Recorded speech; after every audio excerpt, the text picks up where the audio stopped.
I try to make as much of the time that I have with my mother while she's on this earth.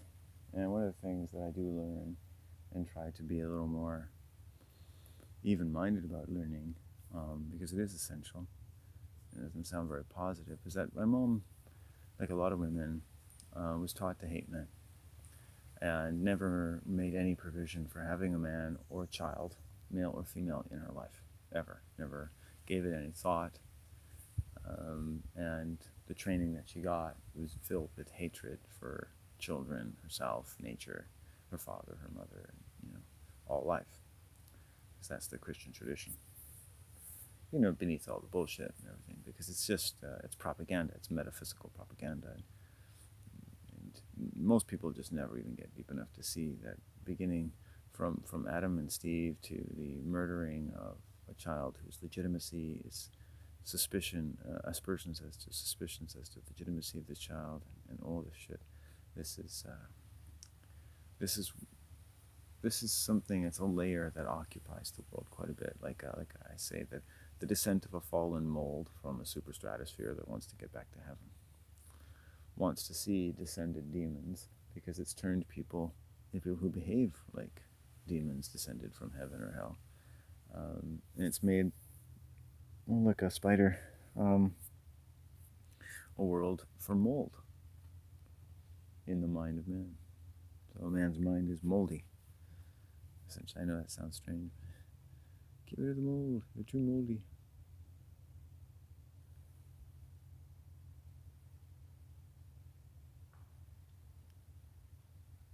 A man zigs when he should zag, and not all the people you can rally up around you are going to help and do anything about it, because they're basically living off of the mold-like structure. That's how they're the living dead. It's not that they're completely dead, but they're living the life cycle of mold. Their children become mold on the system, cold as mold, and they're molded, right, to the world.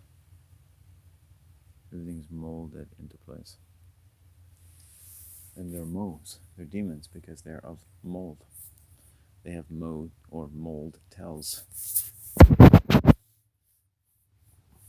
And this mold has gained enough access to the immune system to replicate an advanced mathematical control system for the bandwidths that it has come to occupy.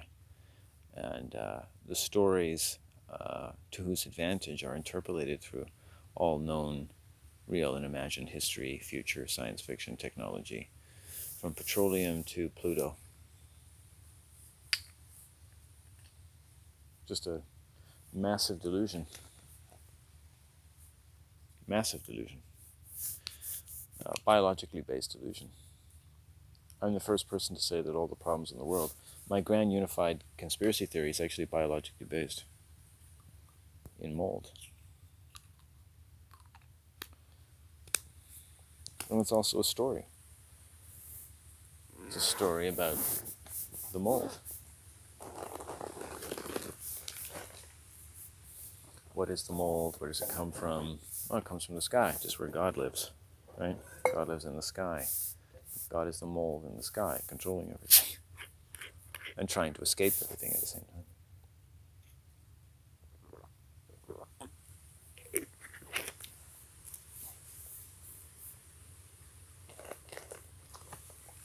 How does the famous Jew escape from Auschwitz? Well, he has to treat everyone around him like Nazis.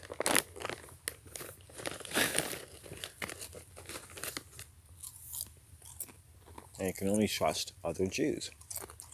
Maybe not even them.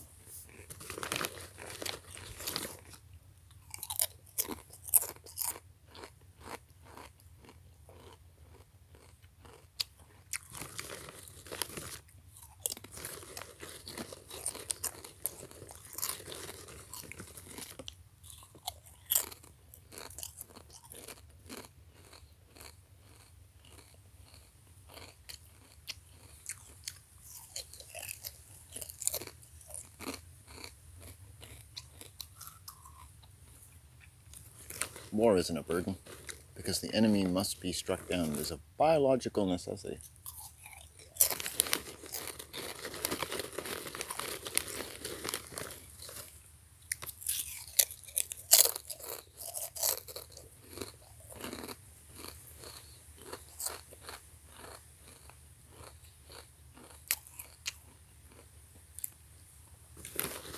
what do the soldiers do when they get home?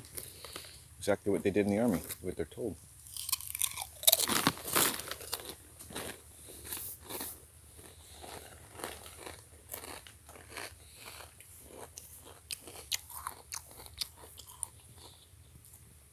And the so-called civilian world will tell them, hey, we don't want to hear about your sad military stories. It was a great war. Or at least we don't want to hear you talking about how you didn't like the war, how it might not have been necessary.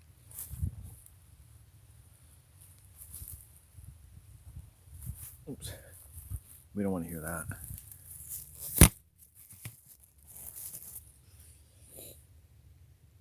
As soon as I got here, a blue heron came along, just like the last time I was here, when the tide was in. I should probably eat something.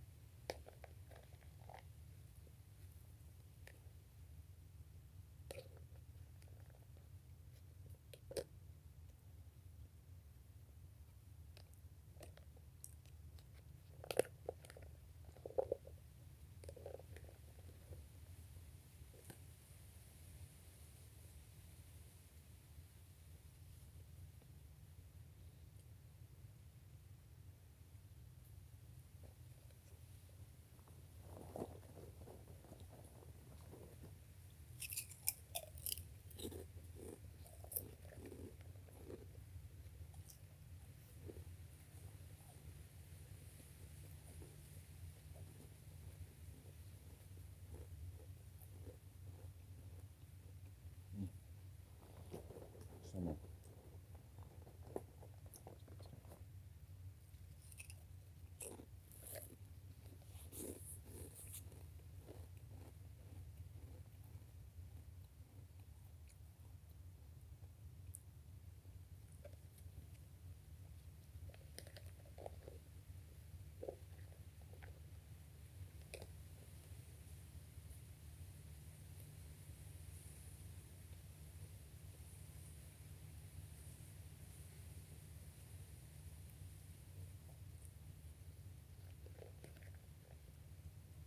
Whenever I spend time with psychotics, it's never about me. That's the rule. It's never about me. And if it is about me, it doesn't have to have anything to do with me. That's basically the rule for dealing with psychotics.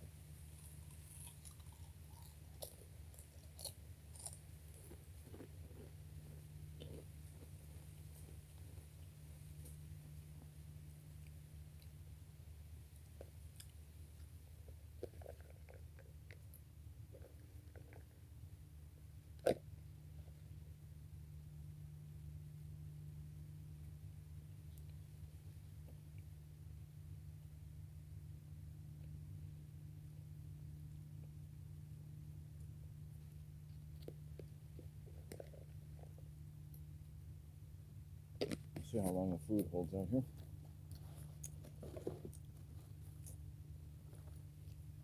I don't think this place is owned by anyone. So, whoever comes here, I guess, can pretend they own it. Right now, that's me.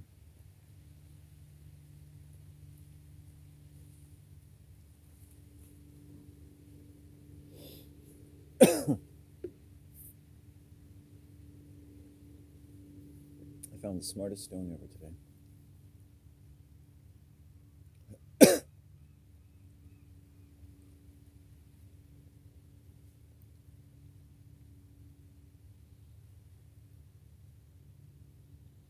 Yeah, so my mom kind of takes it out of me. She's a psychotic. Rules are never consistent. What they expect of others, they do not expect of themselves. Self-reflection is difficult, but they have everything they need to work.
I had an uncle die a couple years ago.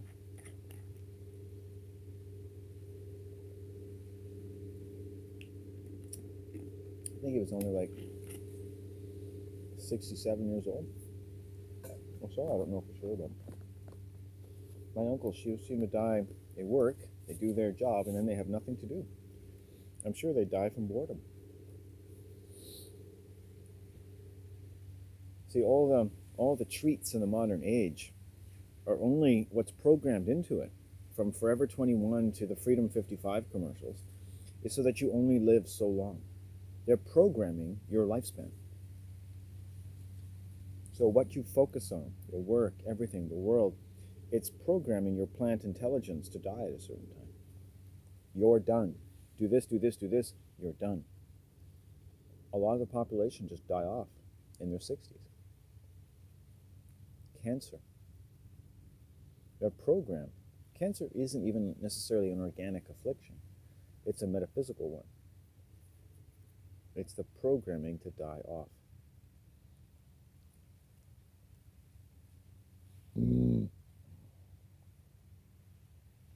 Now, if you live at my level, for instance, where you question all the programming, you don't have to work, and you can keep yourself kind of above being a complete wreck, have whatever you need, marijuana, health, you're not really much of a drinker, or I don't think that's a good idea for the long term, but although I've met many psychotic pot smokers along the way.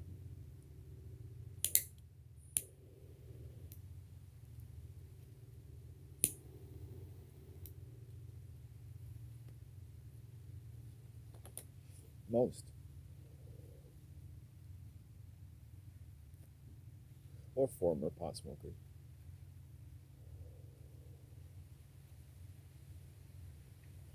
People are scared of living as slowly as I do. They'll think they'll die. And they'll have to think for themselves. They'll have to have their own religion. Because working basically is all about the religion that you adopt in order to get by with other people. It's like when veterans come home, they all know what to talk about and what not to talk about.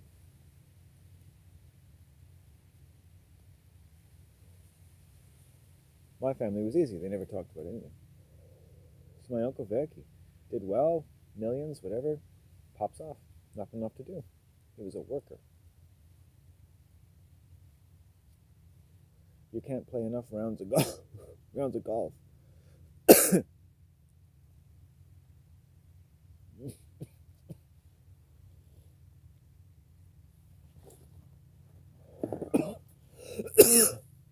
You don't have any children to feed off of anymore.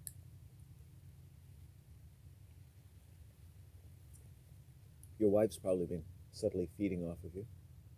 Now she's free. She's got all that inherited wealth. Now she can go on vacations, she can go on cruises, she can live the rest of her life now. Perfect. 5 years after he finishes working, you think the female part of that isn't making out? The system is rigged for females to live longer. Right? The system is rigged for females to live longer. It's rigged for women. And it's also rigged against women as well. It may advantage men in some way and disadvantage men. So if I say it's rigged for women, there's truth to that. If I say it's rigged for men, there's truth for that. If I say it's utterly hateful and baleful towards all female kind and our mothers, yes, absolutely. If it is utterly rueful and baleful toward all mankind and fathers, yes, it is. And you will find ample evidence of both. So if I point to one, there is always the other. But I see a lot of smiling faces in the widows who recently lose their husbands. I've met more than one in this town. Their husband died like a week ago, and it's like, oh, I'm great. Yeah, I'm good. Life goes on.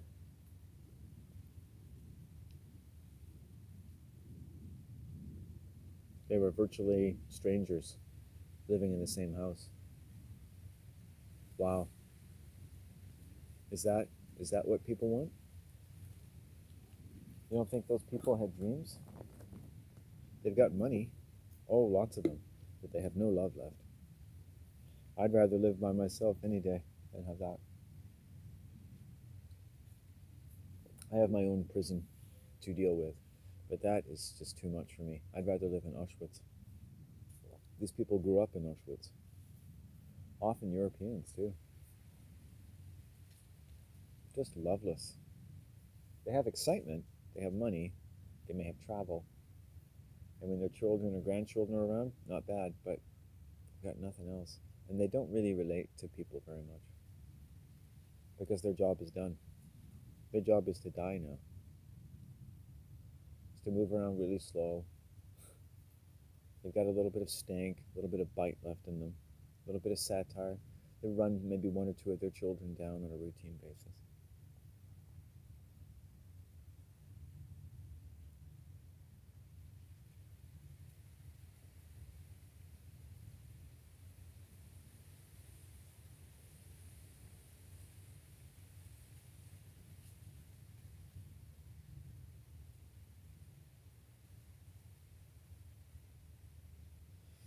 I've known them. I've sat in their living rooms.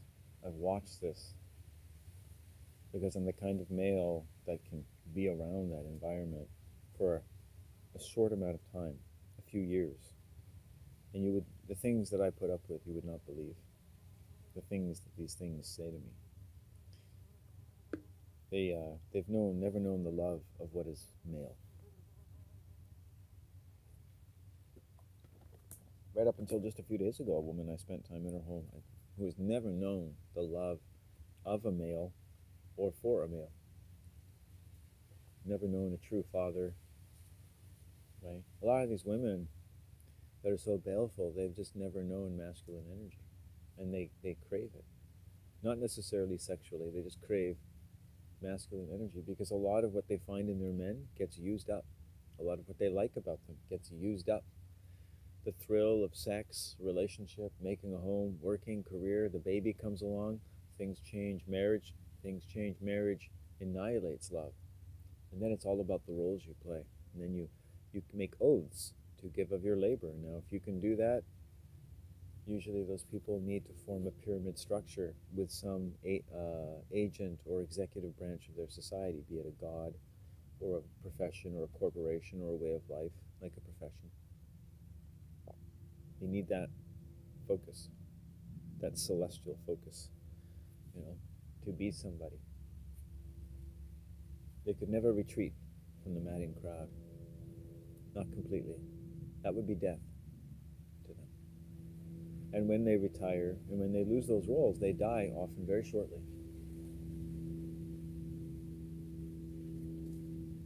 And those of them, I think, that live longer are because they had to survive. They were already half dead when their partners were alive, and they were just surviving. And they live a long time.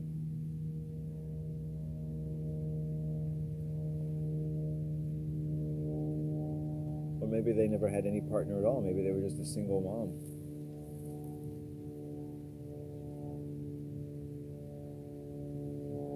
And I've watched these single moms, these white moms, these nice, new age, spiritual white moms, working for the government, eating their fruit juice, the whole deal.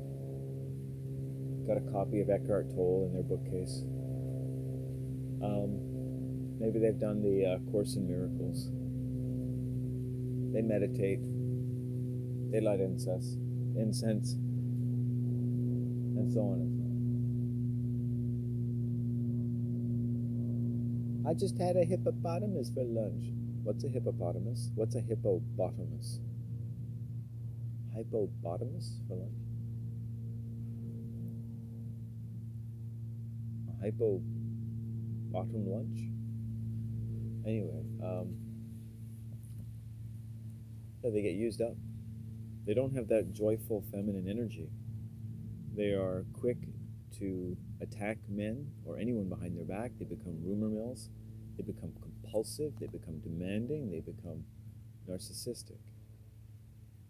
And not because they have genuine needs, but they never seem to be able to meet them because they always seem to include getting something from people that they don't necessarily want to give. And so never getting what anyone has to give them.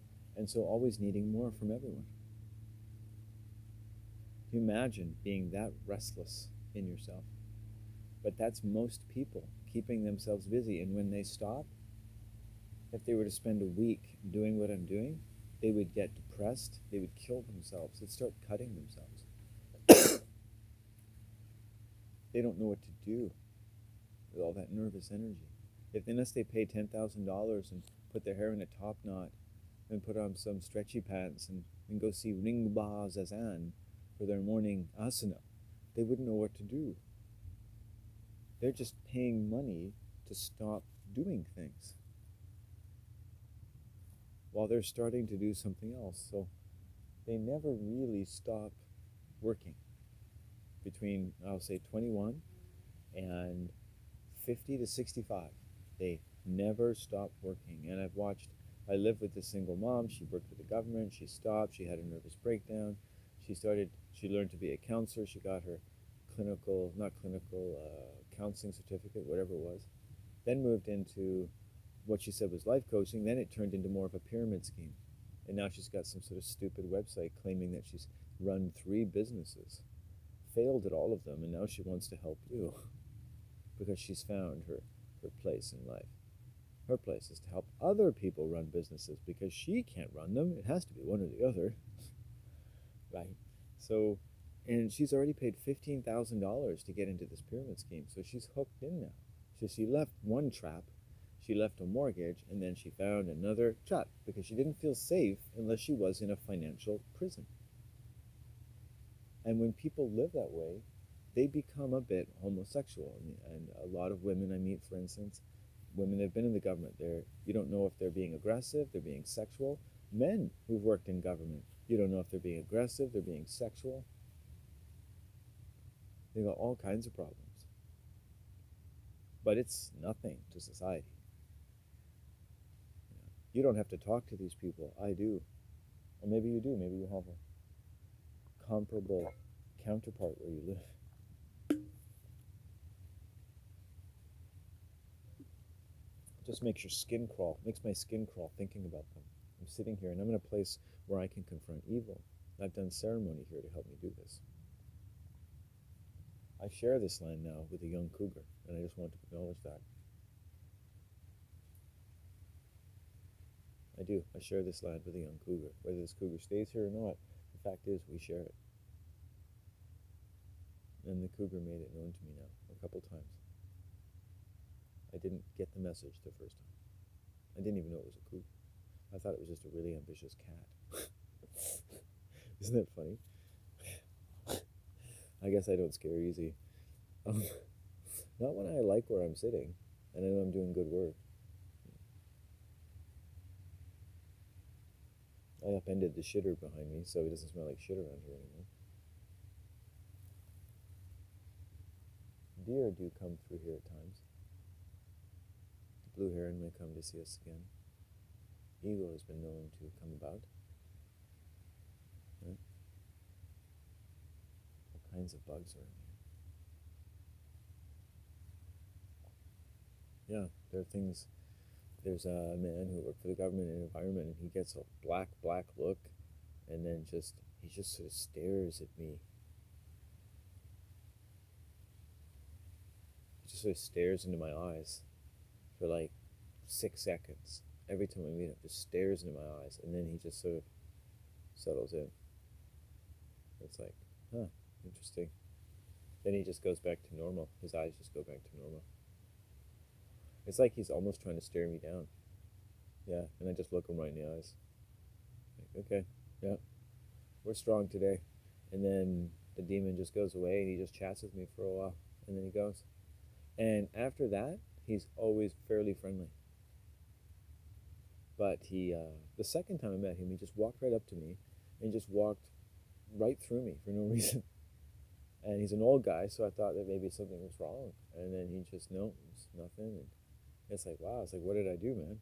You know, I just took a defensive, passive posture. I was like, oh, what did I do?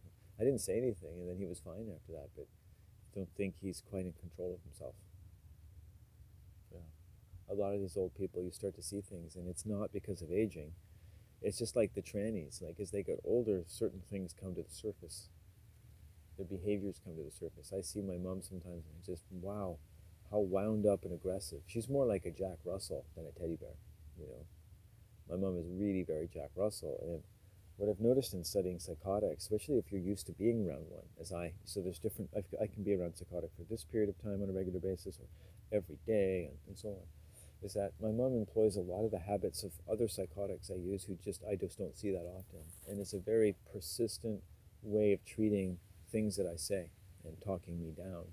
And they never listen to me or give any credence to what I say, no matter what it is. It's very important. It's one of the most obvious things. A psychotic, which is just about everyone I know, will never give any credence to anything I say. They may have reasons for this, maybe because of their religion, whatnot, but I can see the look in their eyes when I'm talking to them. It's just going right through. Might as well be nothing. And my mom has been the most vocal about this and telling me, like, you got to pick different words. Neither me nor anyone in the family understand the thing you're saying. And they want things from me. And they never seem to find the right words to even bother to ask me. So I guess it's an affliction we all suffer from. They're just things that I know they're never going to say to me, so.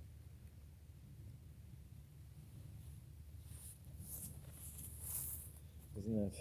So I'm sitting here, I'm kind of recuperating. I like a safe place. I know I probably sound a little bit on edge all the time, and that's because I am. I've learned to really be fond of nature in a way that's close to town, which means that it borders on places where not only other animals, but other people might like to be. And you always have to be alert when you're doing that, especially if you're focusing on doing something that may draw attention to yourself like this. But thankfully, my senses are pretty good, and I take time to get to know a place, so I don't assume because I've been here a couple times that I could just dance around naked. And I spend a lot of time here so I can see, how often do people come along. And now that winter basically is coming on, which as it does here this time of year in this part of the world, as far as I'm concerned, if you talk to anyone else who lived here, they would probably say it's still summer, but to me, it's the beginning of winter, and I enjoy it for that. I've really appreciated the turn in the weather because it was a little too hot for me. I did manage to slip into the river today, though, when the sun comes and goes, and it's lovely. Between now and December is like the best time of year. I mean, this is it for me. There's July 26th, the rising of the pure feminine energy, Othila, the star Sirius, the letter W, the number 3, or 3333. And then there's just all the way to when Sirius and Orion line up, or the Huntress. And she loves her son, right? She loves her some male energy, right? As a male, I feel quite privileged to live on Earth because, right, everything on Earth is about me. Everything about what is purely feminine serves man. The Earth loves men. Women don't love men because the very word woman doesn't love men. It's actually connected to Adam and Steve in the Bible, and it's a geometrical neurochemical curse, like a fallen pollen prey upon and then stuck within the brain of man. So it has to push us out of our mind into a homosexual kingdom in order to see how if it can escape from the kingdom of man. So in a sense, man has contracted a mold or bacterial, colonizing bacteria that's affected the sex function to a degree. I'm going to say to a degree. And it's affected all society. It basically wrote the Bible, right? In mold we trust. I think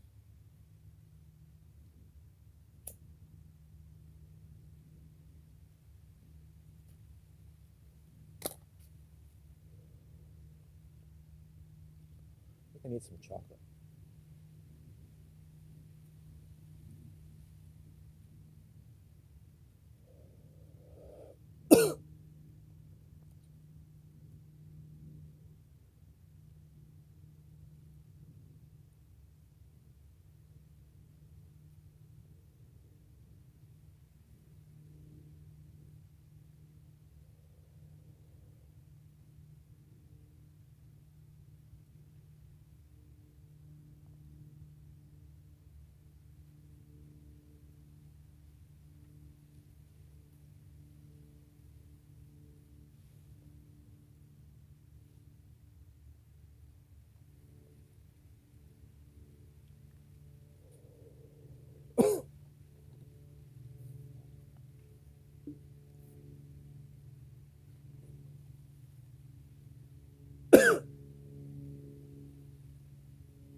It's okay.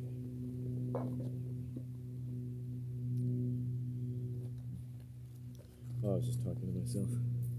People don't always like me. So it just happens from time to time. People don't like me very much. They think they do.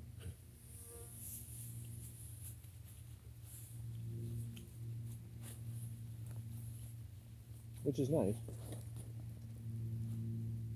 I like it when people think they like me. It's better than when they think they don't.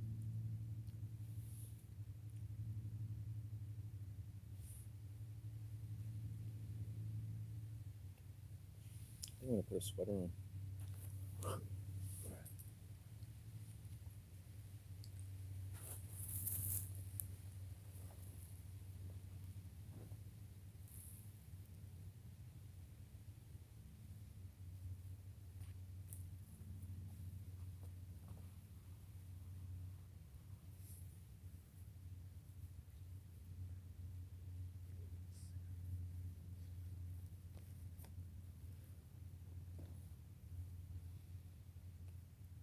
I haven't had much contact with people today, which is much to my preference. It's a bit of an experiment, I guess. What happens when you spend a lot of time away from the human race? And I'm ready to cleanse my palate and edify my spirit.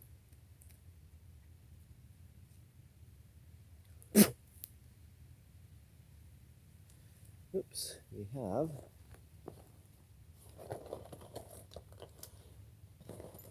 a jam thingamadoo. When you have a jam thingamadoo,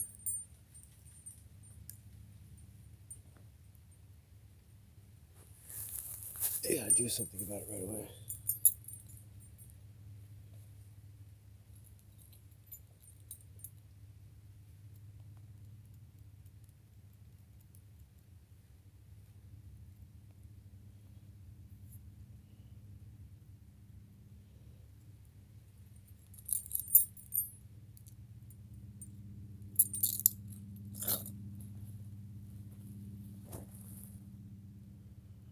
When I say I haven't seen people, that also means I haven't seen anyone walk by here yet. Oh my goodness. Very hard place to find if you don't know it's here. Which fortunately I do. So all my YouTube channels have been canceled, so nobody really knows I'm here. So probably even weeks after I'm sitting here making this, nobody will see it. So I'm talking to the future more than ever.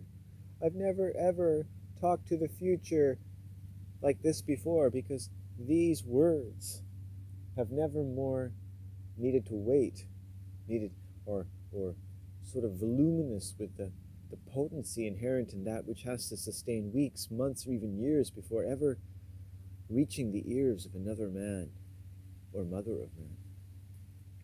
What incredible words must these be? What incredible words must these be? Oh, these bobbing, I'll just say myrtle. This bobbing myrtle in front of me just makes me think of people all the time. I see girls or boys or something, and every time I look up, I just see girls or boys playing. It must be the Fae beings around there. The Fae, which are the first gay people. The gay parade should be filled with nature spirits. That's what it should be nature's gay parade. It would be filled with nature spirits that, actually do something useful instead of walking around looking for the next fucking homo to fuck. The next Adam or Steve. I think I'm going to write Paradise Lost over again and replace Adam and Eve with Adam and Steve. And I could do that, through auto-replace. And the whole book would just be changed forever. I'm going to have to do that for my own edification at some point. We'll see. We'll fuck around with it. We'll fuck around with it. We'll fuck around with it. We'll fuck around with it. We'll fuck around with it, motherfucker. Fuck around. I fuck around. I fuck around. I fuck around. I fuck around. There's an issue here. For the last several months, I've been making 15-minute videos at a time, which provides for a certain natural intermission between videos. Now, all bets are off. I want to see how long I can make one. And I would say the quality, which was always poor, has decreased. Decreased. We've gone lower into our masculine, testicular, hellish area, where we're always burning with unrequited passions that women should flee from. Arr, arr, arr. I want to rape everything. Arr. And I think that's what men and women think about the deep, dark, masculine energy. I've never addressed that as a witch in my entire life, and I'm finally, nature has given me the go-ahead, I think, in many ways, to talk about male energy as a male. You know, what is male energy? What is the myth of the male energy? What is the masculine mystique? What is a man? What does it feel like to be a man? Are there a lot of men out there that would feel nervous about talking what it's like to be them, for fear that someone will not think them a man?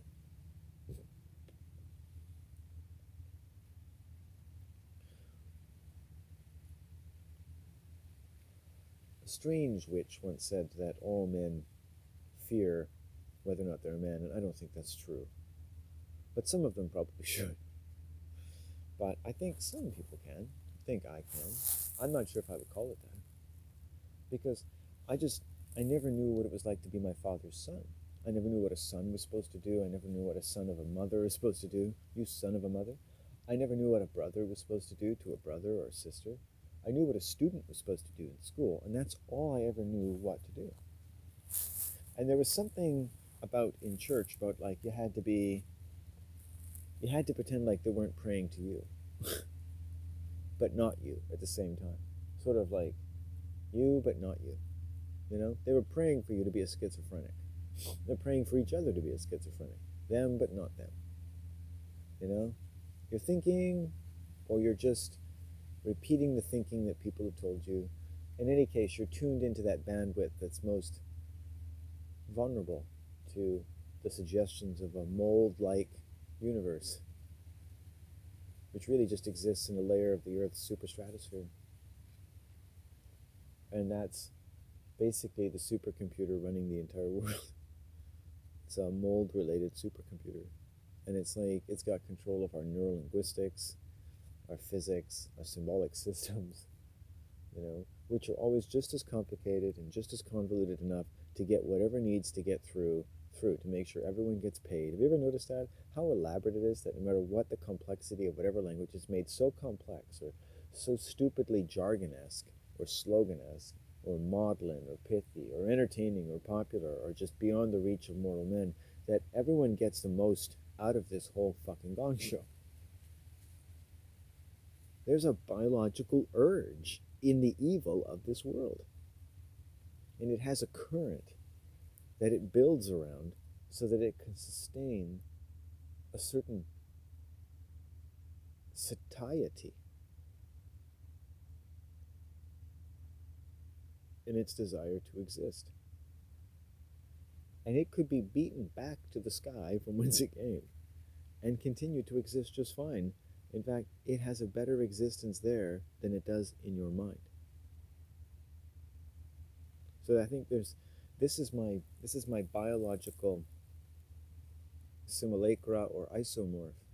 I love to use those words. Yes, you got me. I'll put $5 in the jar if you'll just listen to me. For what we combat, if you want to combat something with your immune system, your full immune system, your entire force of your mind, without waiting for some stupid enlightenment, the entire force of your mind. Like the earth does not wait to be enlightened. Every fucking day, it's illuminating itself. Okay, so you are celestial biology. If you want, you're an enlightenment being. You live that way. The question is, if you don't like the way you're living, what could you change? And is there anything you need to fight off with a stick? And I do this mentally and emotionally all the time, ceremoniously. I'm fighting shit off with a stick. I'm fighting shit off right now. That's, why there's that intensity in my voice. It's something I do automatically. And in my mold story, demonic mold falls from heaven, wants to make you think you fell from heaven, because by creating a joinder of your destiny with its destiny and your mind with its mind, it can maybe stand a better chance of getting out of the prison it finds itself in that it first found itself in us. And so the prison we have found ourselves in, right? By finding ourselves or allowing ourselves to find ourselves in the prison of the mold that comes down from the sky. I mean, if that's not a schizophrenic dream, I don't know what is. I mean, that is schizophrenia. It's a superstratospheric mold that's got hold of the entire world. So if you've ever thought you're crazy, that's why. And if you've ever thought everyone else is crazy but you, that's why. And if you've ever thought, you can't possibly be this crazy, and maybe even mankind can't possibly be that crazy, that's why. We have all the answers to everything in the story of mold. You can do whatever you want with it. You might say, hey, I found a good place with the mold. And I say, great. This is only for those who just don't think the mold and them are really having the greatest possible time for everyone concerned. And then you can just take the story of mold and say, look, maybe there's stuff you're fighting off with a stick. Maybe it's mold that's acting like a prick. You can use that as a motto for our religion. It's called, the moldier the better. It's like, isn't that the opposite of what you just said? No, I want mold to flourish. Exactly where it's meant to flourish. Up there. Not here. And not here. Right? Up there. Like the chemtrails, one of the first things I learned about chemtrails is they bring down mold. No one ever talks about this. It brings down mold from the sky. Mold spores everywhere.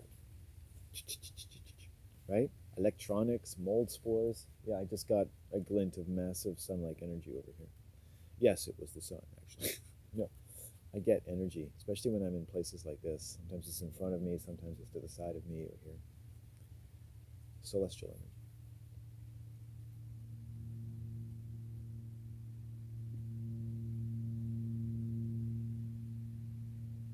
There's no way that life should have to be that hard. And we all go through periods where maybe we read about the Native American, maybe we read about people who kind of seem to have had first contact with the white menace, so to speak, or the moldy menace. And for a large part, if you read a lot of Native written literature, they're very compassionate. They bring a great strength, that there's a strength that also has compassion.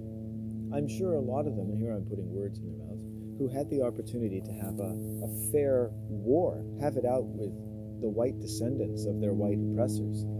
Just let their warriors and your warriors just send them out in a fair fucking fight. A fair fucking fight. Just like those white lords are said to have with each other. Fair fucking fight. Right? You give them that, and that's all they want. Just a fair fucking fight. Let them count coup on some of your fucking warriors. Let them take their honor back. And that's what needs to happen. I'm sure you'll find some white fucking hoodlums out there who want to go for it too. Remember, it has to be a fair fight.